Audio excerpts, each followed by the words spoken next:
Muy buenas y bienvenidos al Desván del Norte. Yo soy Adrián, vuestro podcaster del misterio.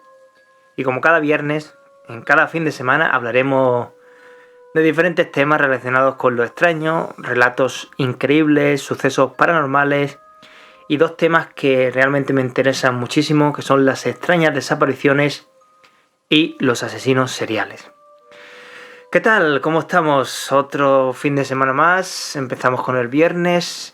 Y el fin de semana pasado hablé de si los asesinos seriales nacen o se hacen. Os lo dejaré aquí en el link. Pero como siempre, antes de comenzar cualquier de mis podcasts, siempre os dejo mis plataformas donde podéis escucharme, que podréis buscar en Anchor, Spotify, Apple Podcasts y Amazon Music. Por supuesto, en mi canal de YouTube voy a estar siempre. Y además podréis ver los temas primeramente ahí en YouTube. ¿Qué más contaros? Sí, también podéis buscarme en Instagram o en TikTok, que hago historias cortas para que podáis escuchar pues diferentes curiosidades o cosas que me interesan y que luego yo las publico. Pero como nada, aquí en mi podcast nos centramos en el misterio y sobre todo en el ser humano, ¿no? Ahora quiero hablaros de un asesino en serie que realmente cuando lo escuché por primera vez me llamó la atención, ¿no?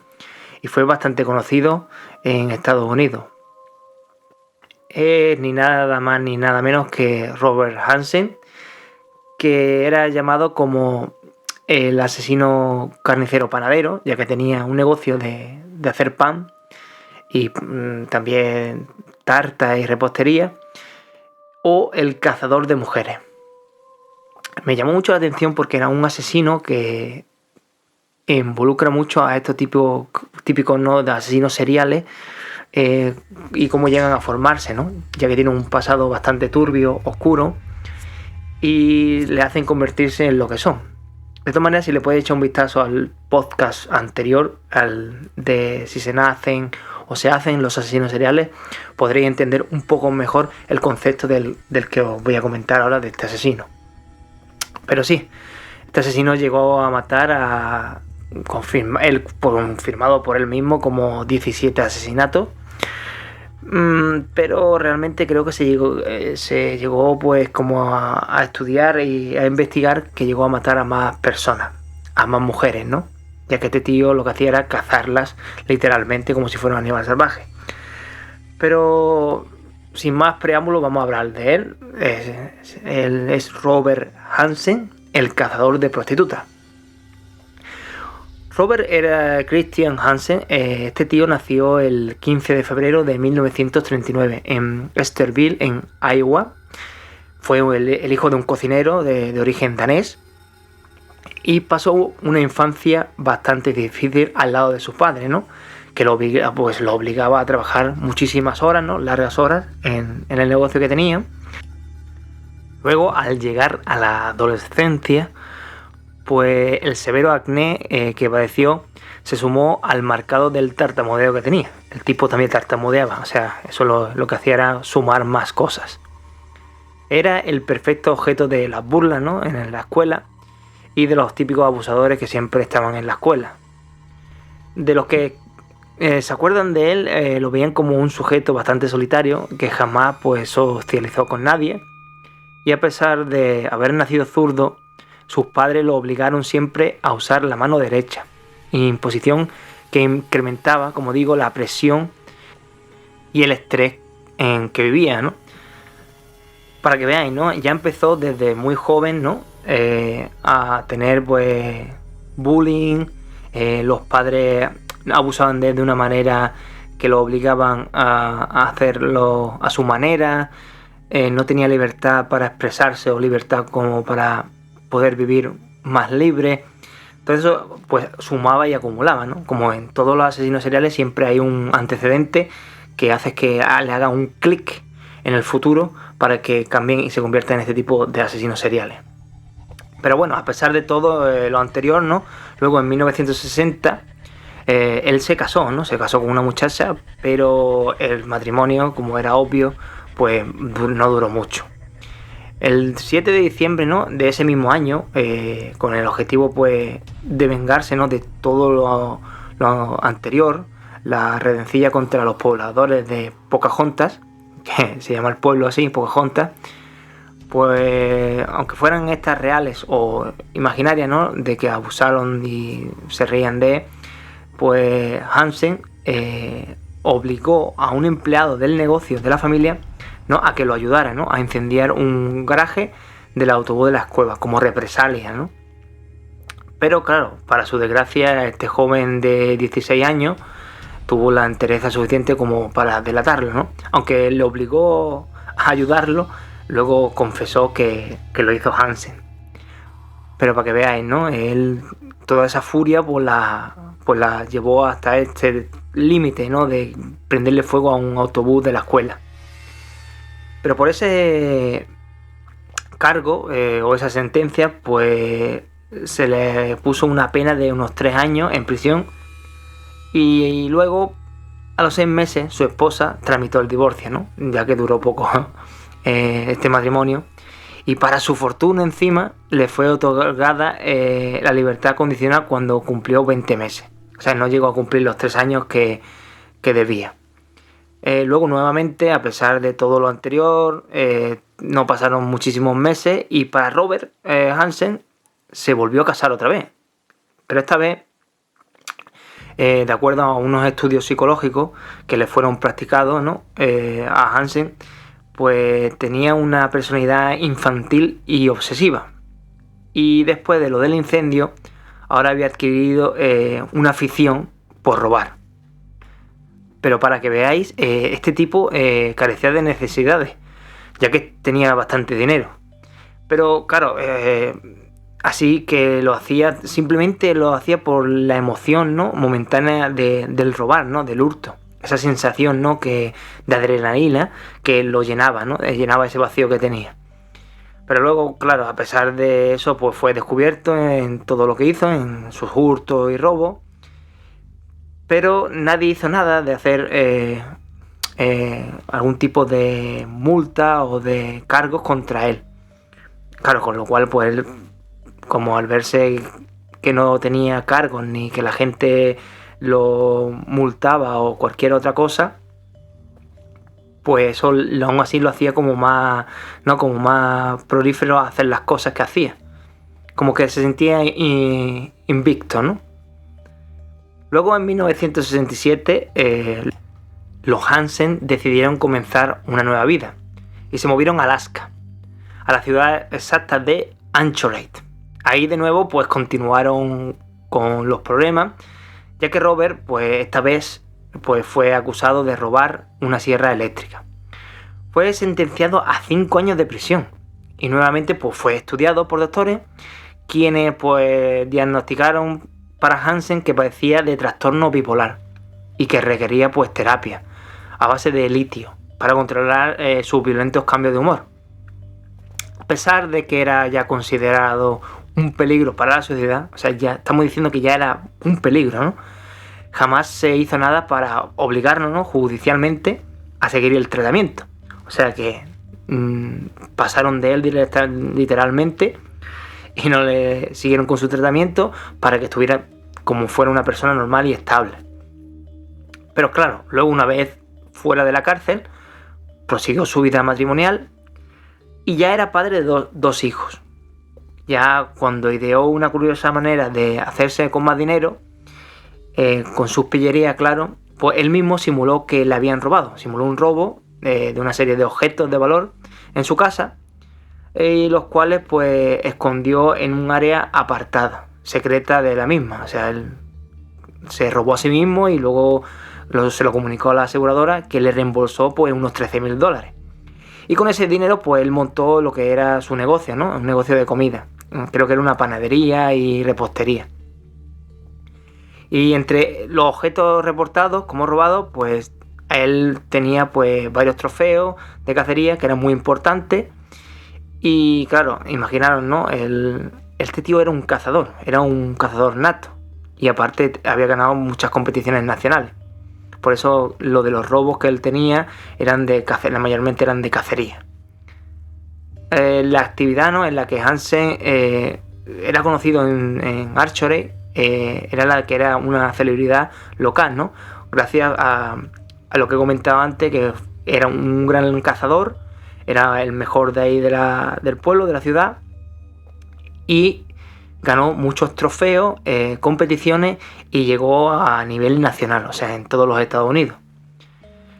El tipo también poseía un montón de numerosos arsenales, ¿no?, de rifles, y era muy comentada la hazaña en la cual con un arco y flecha pues él mismo dio caza a una cabra salvaje. O sea, ya fijaos la hazaña, ¿no?, de cazador que tenía, ¿no?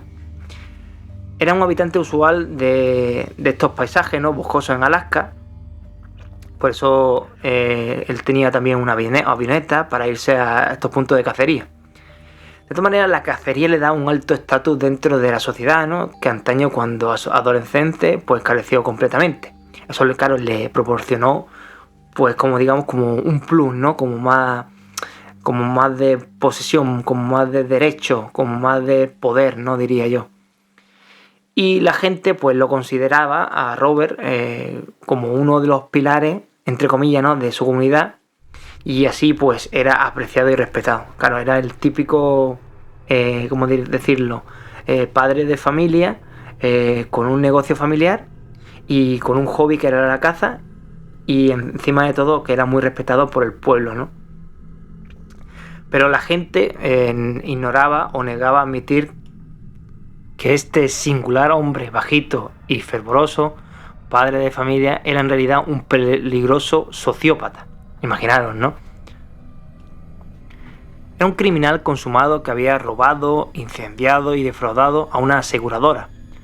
Peor aún, era un asesino de bailarinas y prostitutas. Pero ese delito permanecería, lo que era oculto, ¿no?, por algún tiempo.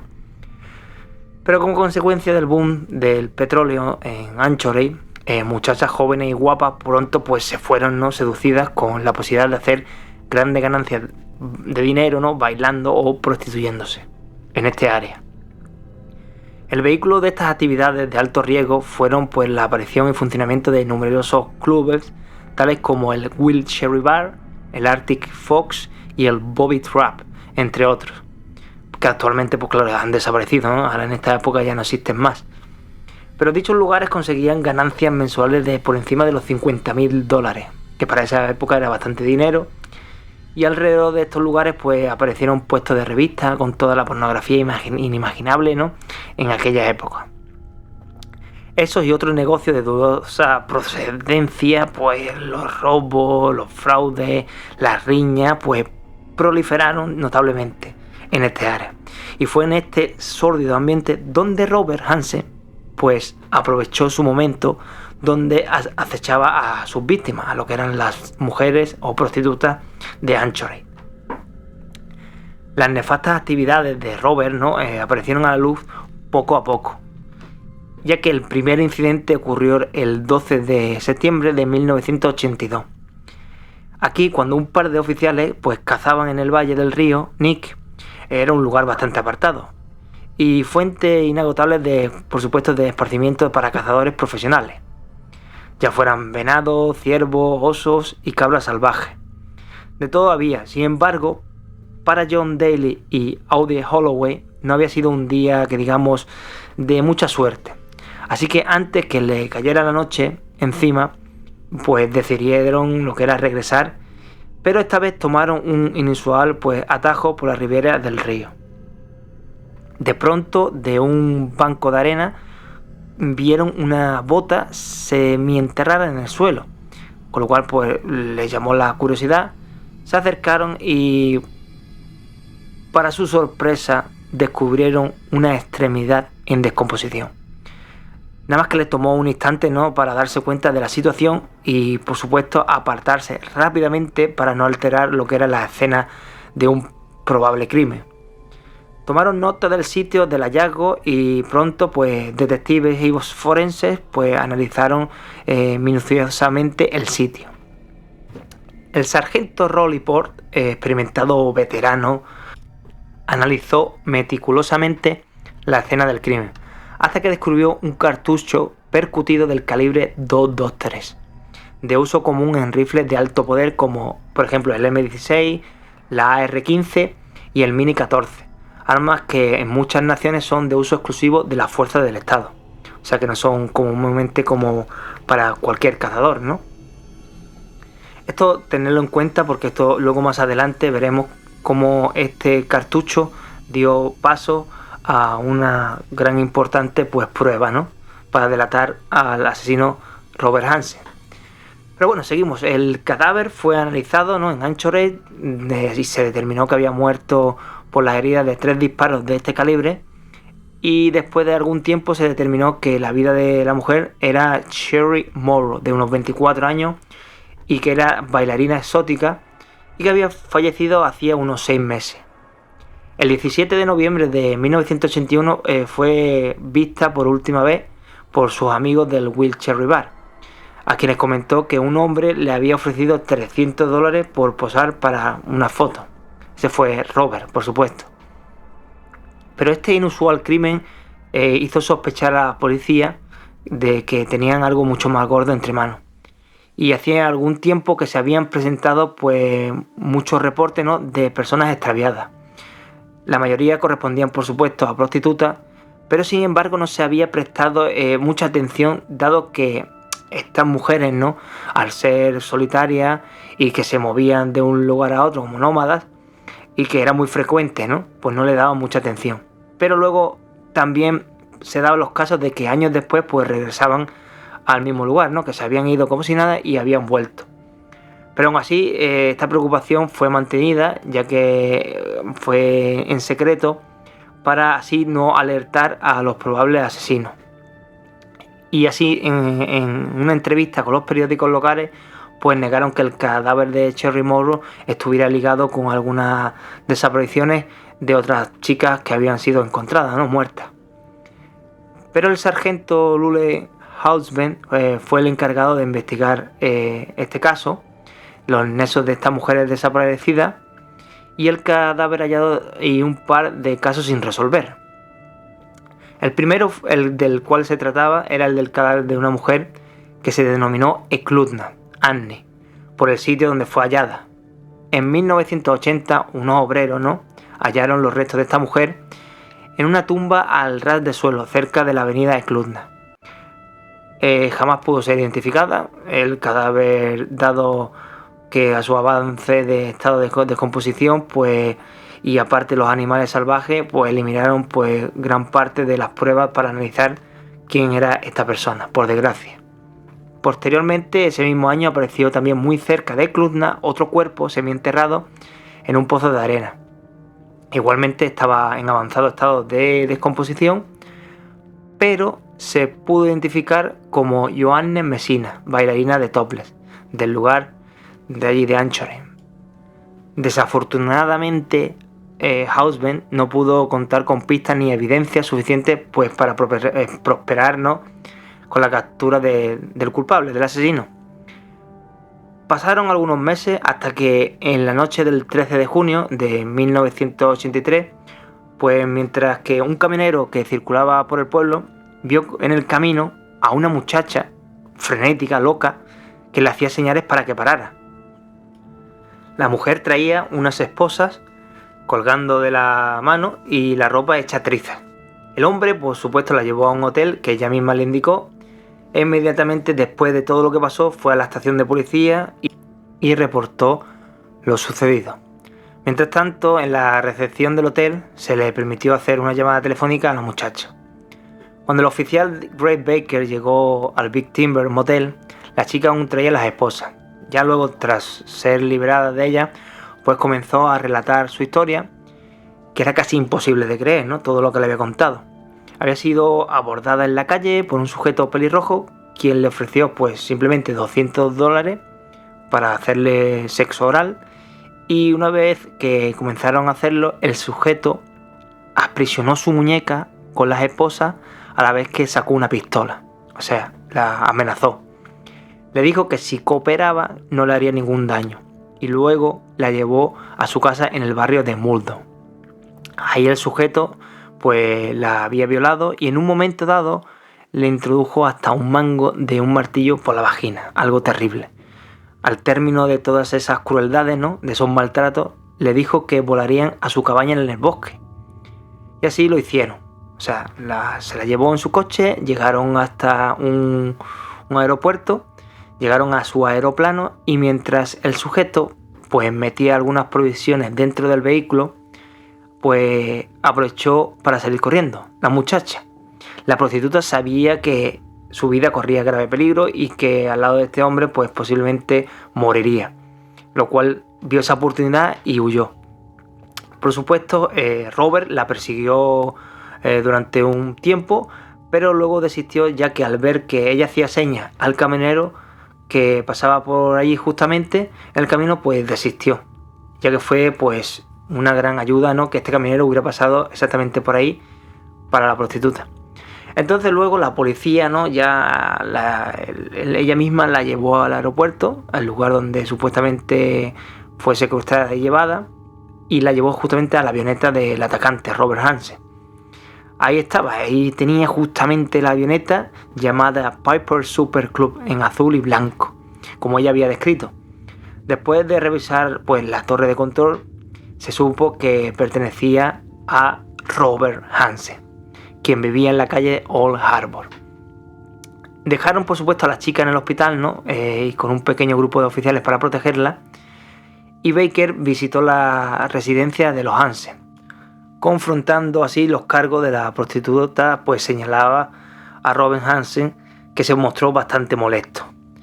Dijo a la policía que no conocía a la muchacha, que todo el día lo había pasado con unos amigos. Su esposa y 2 hijos estaban de viaje por Europa. Además, les dijo a los policías que no se podía violar a una prostituta, o sí.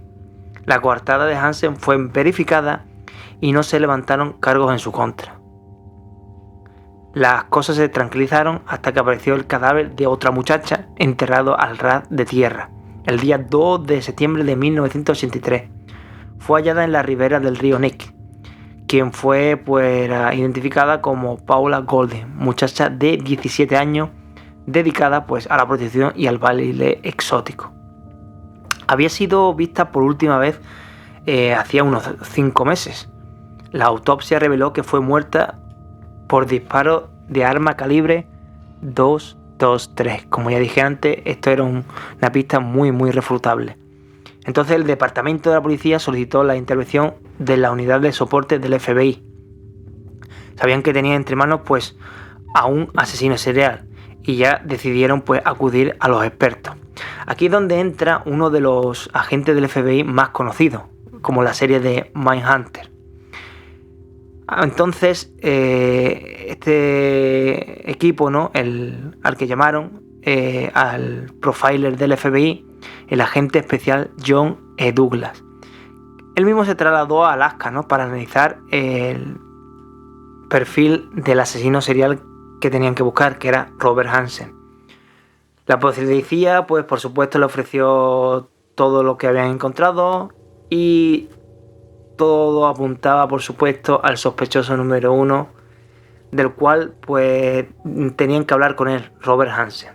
Así que Douglas estableció que el asesino elegía prostitutas y bailarinas en topless porque eran muy proclives a moverse de ciudad en ciudad, y la súbita desaparición de algunas de ellas pues no levantaría mayor preocupación.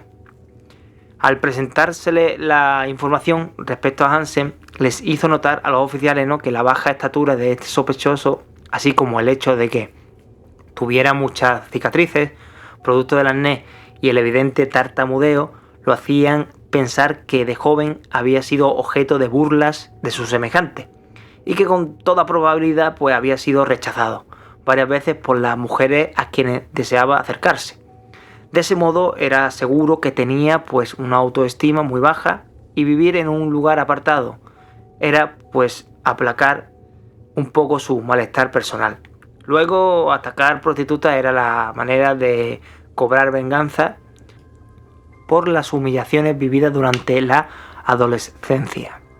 Algunos oficiales conocían a Hansen y sus grandes habilidades como cazador, a lo que Douglas comentó que tal vez ya se había cansado de los borregos salvajes, los venados y osos, y había cambiado su interés en otro tipo de presas más interesantes, los seres humanos. Otro aspecto fundamental era que Hansen podría ser el típico o tipo de asesino que recolecta souvenirs de sus víctimas. Por eso era necesario buscar minuciosamente en sus propiedades objetos pertenecientes a las víctimas. La manera de facilitar la investigación era quebrar su coartada, para la cual la policía debía apoyarse en sus amigos, a quienes había de forzar a hablar sobre ser acusados de cargos de obstaculizar la justicia. Con eso podrían descartarlo o incriminarlo, pero se necesitaba actuar con firmeza. Y en efecto, los amigos que supuestamente habían pasado el día junto a Hansen cuando la joven prostituta fue secuestrada, terminaron por admitir que no vieron al sospechoso ese día. Además contaron a la policía el fraude de Hansen contra la aseguradora y otros detalles gracias a los cuales la policía pidió 8 órdenes de registro al juez. El 27 de octubre de 1983, como usualmente hace la policía, un grupo fue al trabajo de Hansen y le pidió que los acompañara a la estación para hacerle unas preguntas. Mientras tanto, 2 grupos iban a su casa y a la avioneta para cumplir las órdenes del registro. El grupo que investigaba la casa halló numerosas armas en la casa de los Hansen, pero ninguna que pudiera relacionarse con los crímenes. Estaban a punto de terminar y marcharse cuando un oficial descubrió un escondite en el ático de la casa. Ahí encontraron diversos rifles de alto poder, así como las pistolas, un mapa de navegación marcado en varios sitios, identificaciones de las víctimas, recortes de periódicos y algunas piezas de joyería. Al fondo estaba el rifle Mini 14 calibre 223, con que teóricamente Hansen había dado caza a sus víctimas una vez que las soltaba en el bosque. En la estación de policía, Hansen negó cualquier relación con los homicidios, pero abrumado por los alegatos de la policía se dio por vencido y pidió un abogado. Entonces fue arrestado bajo los cargos de fraude, asalto agravado, secuestro, portación ilegal de armas y robo. Pero el 3 de noviembre de 1983 el jurado de Anchorage acusó formalmente a Hansen de conducta y portación indebida de armas, robo en segundo grado, fraude a una aseguradora y secuestro, guardándose el cargo de homicidio hasta no recibir lo que eran las pruebas de balística. Hansen se declaró no culpable de los cargos y la fianza fue fijada en $500,000. Como se puede ver aquí, el Estado no iba a permitir que quedara libre o en libertad ante la montaña de evidencias que se había acumulado, ¿no? Todas las pruebas que tenían contra Hansen. Y el resultado de las pruebas llegó luego procedente de los laboratorios del FBI en Washington D.C. el 20 de noviembre de 1983. Aquí quedaba ya por fin demostrado que los casquillos hallados habían sido disparados con el rifle Mini 14, incautado por la policía en la casa de los Hansen. Por supuesto, finalmente ya Robert Hansen no se dio cuenta que ante la enorme cantidad de evidencia en su contra, difícilmente ganaría su caso frente a la corte. Así que el 22 de febrero de 1984 se arregló lo que era como un acuerdo entre el abogado defensor Fred Dewey y el fiscal general de Anchorage, Victor Krum. Al final se llegó a un acuerdo y este acuerdo consistió en que Hansen daría una confesión detallada y completa de sus crímenes, a cambio, por supuesto, de ser condenado únicamente con los 4 homicidios que se condenaba o se conocía hasta el momento. Además, así también purgaría su sentencia de cadena perpetua en un recinto federal en vez de una prisión de máxima seguridad. Hansen se vio obligado a aceptar este trato porque era lo único que le quedaba y ya que no podía tener algo mejor. Entonces explicó ya su modus operandi, en el cual él consistía en contratar por una suma de dinero a las prostitutas y una vez ya estando ellas les decía: muy bien, eres una profesional, lo que hacemos no te excita en nada, ¿sabes? quién que existen riesgos en lo que haces? Que esto te sirva de experiencia para que la próxima vez elijas bien a quien te ofrece. Si haces todo cuando te ordeno, no saldrás lastimada. O sea, imaginaros las pobres prostitutas, ahí estarían justamente en shock del miedo y por supuesto harían todo lo que él les dijera. Hansen hacía lo anterior para ver cómo la víctima, como he dicho antes, se congelaba de miedo y así pues disfrutaba verlas sentirse indefensas y sometidas pues a su propia voluntad. Una vez que tenía a una mujer bajo su poder, pues normalmente la llevaba en la avioneta directamente a su remota cabaña en el bosque.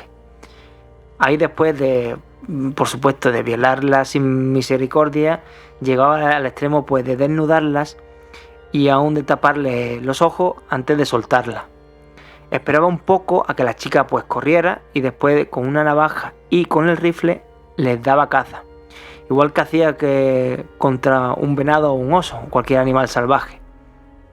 Luego al terminar su declaración, la policía le mostró un mapa de la región a Hansen y le pidió que señalara pues los sitios donde había cometido sus crímenes. Este pues señaló numerosos lugares. Al día siguiente se hizo una expedición en un helicóptero militar y Hansen le condujo hasta 12 sitios diferentes. Ahí fueron marcados árboles para regresar posteriormente y revisar más el área o la zona. Y luego durante 1984 fueron recuperados únicamente 7 cuerpos. El 18 de febrero de 1984 Robert Hansen se declaró culpable de los 4 homicidios acordados y recibió sentencias de 461 años de cárcel, sin derecho, por supuesto, a libertad condicional. Inicialmente fue enviado a una penitenciaría en Pensilvania, pero en 1988 regresó a Alaska, a ser uno de los presos fundadores del centro correccional de Spring Creek. Poco después de encarcelarlo, su esposa pidió el divorcio. Es más, hasta su nombre fue borrado del ranking de caza de Pope and Young, para que no diera mala imagen. Pero bueno, este tipo era un asesino serial que le daba caza a las prostitutas, lo cual le hacía tener un ego impresionante. O sea, ahora voy a dar mi opinión, ¿no?, sobre este tipo, pero antes os voy a dar unos datos que para rememorar, ¿no?, lo que hizo este tío, que fue matar, pues, cuando comprobaron que había matado a la prostituta, se dio en el juicio que comprobaron hasta 17 asesinatos. Aunque se dice que podrían haber llegado hasta 21. O sea, él pudo haber matado hasta 21 prostitutas, pero no se tiene con certeza si fueron 21 o no. Su edad era entre 17 y 41 años, ¿vale? Pero ahora voy a decir las víctimas. Son Lisa Futrell de 41 años, Malay Larsen de 28 años, Sue Luna de 23 años, Tammy Penderson de 20 años, Angela Feder de 24 años, Teresa Watson de 25 años, Delon Frey de 31 años, Paula Golding de 27 años, Andrea Altiero de 28 años, Sherry Morrow de 23 años, Eklutna Anne 29 años, Joanna Messina 34 años, Rosanne Esland de 24 años, Celia Van Zanten de 17 años, Megan Emmerich de 17 años, Maria Thrill de 23 años y una de sus víctimas no fue identificada y tenía entre 20 y 23 años más o menos. Estas fueron las víctimas, las 17 que se llegaron a encontrar. Y este tío era una persona reprimida que lo pagó con la sociedad directamente y lo estuvo acumulando siempre en su adolescencia. Como estuve hablando antes en el podcast anterior de si se nacen o se hacen, este asesino o monstruo se hizo a sí mismo. ¿Y qué me refiero como que se hizo a sí mismo? Tuvo una infancia horrible, la cual se reprimió en sí mismo y acumuló toda esa rabia para luego pagarlo en la sociedad, ¿no? En una sociedad que aprovechó justamente cuando se mudó a Alaska, ya que el boom, como he dicho antes, del petróleo hizo de este área, Anchorage, pues hizo el lugar perfecto, ¿no?, de caza para este hombre, ya que al lugar pues se movió lo que era la prostitución, negocios fraudulentos, peleas, tuburios horribles, etcétera. De todas maneras, como he dicho, este chico, pues, este hombre ya, ¿no?, acumuló tanto de sí, ¿no?, tanto odio a la sociedad, que para intentar pues calmar, ¿no?, ese tipo de ego que tenía, ¿no?, esa rabia, la enfocó en la caza, ¿no?, con lo cual pues llegó a ser un gran cazador, como he dicho antes, y también pues llegar a tener premios nacionales de caza. Lo que pasa, claro, que eso que lo llenaba, eso que lo hacía sentirse hombre, sentirse apreciado, ¿no?, pues fue como apagándose, ¿no?, de una manera que, como dice Douglas, el perfilador del FBI, pues ya no le hacía tanto ego, ¿no?, no le hacía tanta emoción el cazar animales salvajes. No, las presas ya le resultaban demasiado, vamos a decirlo así, fáciles, ¿no?, aburridas. Y él encontró o enfocó lo que era esta adrenalina, ¿no?, que se suele decir que a los asesinos en serie les llena, ¿no?, pero que luego necesitan y otra vez a volver a hacerlo, porque es como que dura muy poco, ¿no? Esa adrenalina puede durar un mes, 2 meses, pero luego tienen que volver a hacerlo otra vez para sentirse otra vez llenos por dentro, ¿no?, como decirlo de alguna manera. Por eso muchas veces en este tipo de asesinos seriales tienen objetos o guardan objetos de sus víctimas para así intentar, ¿no?, estimularse a sí mismos y recordar lo que hicieron, o incluso vuelven al mismo sitio donde mataron a la persona en sí, o donde la enterraron, para revivir esos momentos, ¿no?, que le hacían pues llenar esa adrenalina, ¿no?, ese gozo que a los asesinos seriales pues le llena y le hace sentir bien, ¿no?, de alguna manera, ¿no?, decirlo así como de alguna manera. Pero bueno, al final este tío lo que hizo fue reprimir toda esa rabia, como he dicho antes, y enfocarla en mujeres dándole caza. Fue un caso que me llamó mucha atención porque también está en Amazon Prime, creo, o en Netflix. Hay una película sobre este asesino, que en el que trabaja Nicolas Cage. La película se llama The Ground Zero, o Bajo Cero en español, y la podéis encontrar, creo que en Amazon Prime o en Netflix. Se asemeja bastante a lo que realmente pasó. Como último dato, después de 37 años, en el año 2020-2021, gracias a la ardua constancia de la policía, investigadores y analistas, mediante ADN se identificó una de las víctimas que Robert Hansen asesinó, con el nombre de Robin Pelke, de 19 años, la cual fue asesinada en 1980 por este asesino serial. Y como siempre, gracias al ADN y a la ardua investigación, pues pudieron encontrar la identificación de esta mujer después de 37 años. Pero al final este tipo de asesinos seriales es increíble, ¿no?, lo que hacen, reprimir lo que es su frustración, ¿no?, cuando lo que pasaron de juventud, y pagarlo luego más tarde en forma de asesinos seriales. Y bueno, ¿y ustedes qué opináis sobre este tipo de asesinos seriales? ¿Es por culpa de la sociedad, ¿no?, de cómo ha sido tratado, cómo sus padres lo obligaban y lo reprimían, cómo luego en la escuela lo castigaban y le hacían bullying por su tartamudez y su acné? Y luego, pues claro, él de alguna manera intentaba vengarse de lo que la sociedad le había hecho, y como no, pues también la misma sociedad no hizo hincapié en ayudarlo en cuanto a esos médicos, ¿no?, que dijeron que tenían que seguir, pero luego no siguieron con el tratamiento que debería tener este hombre. Al final son problemas de sociópatas que en sí la sociedad ayuda algunas veces no ayuda, como es en este caso, ya que lo dejan como apartado, ¿no?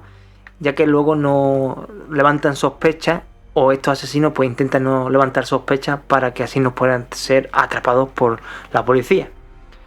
¿Tú qué opinas sobre este tipo de asesinos? ¿Son asesinos castigados por la sociedad o no? Déjame en los comentarios por si estás interesado en este asesino en serie. Quiero traer diferentes tipos de asesinos seriales aquí a mi canal para que lo vayamos analizando, lo vayamos viendo y también comentando. Así que nada, os dejo como siempre aquí en mi canal y como siempre digo, me podéis encontrar en Spotify, Amazon Music, en YouTube, en Anchor, en más plataformas como Instagram o TikTok. Y me despido simplemente, como decían en Expediente X, la verdad está ahí fuera. Así que nos vemos el próximo viernes. Buen fin de semana. Nos vemos. Chao.